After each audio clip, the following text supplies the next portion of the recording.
बिस्मिल्लाहिर्रहमानिर्रहीम। नाजरीन, अली रज़ा साजिद अल रज़ा फार्म से आप दोस्तों से मुखातिब हूँ जी। मेरे पीछे आप पौधे देख रहे हैं जी जैक फ्रूट के। जैक फ्रूट दुनिया का सबसे बड़ा फल है। साथ में आप वीडियो में फल देख रहे हैं जैक फ्रूट का। पंजाब में जैक फ्रूट अब बहुत सारी जगहों पर फल दे रहा है और इसको थोड़ा सर्दी में मसला बनता है, गर्मी में इसको कोई मसला नहीं बनता। तो जैक फ्रूट के हर साइज़ के पौधे हम आपको फराहम कर सकते हैं। ये देखिए आप, ये 3-3 फीट साइज़ के पौधे और ये माशाल्लाह 6-6 और 8-8 फीट साइज़ के पौधे, बड़े पौधे ग्रो बैग्स में दिखाएं दोस्तों को। ग्रो बैग्स में हम आपको फराहम कर सकते हैं।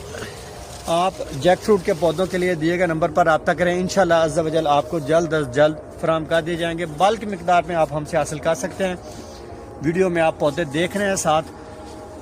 ये नाजरीन सारे जैक फ्रूट के पौधे हैं माशाल्लाह, हर साइज़ में, हर गमले में, ग्रो बैग में आपको ये हम फराहम कर सकते हैं। बहुत शुक्रिया।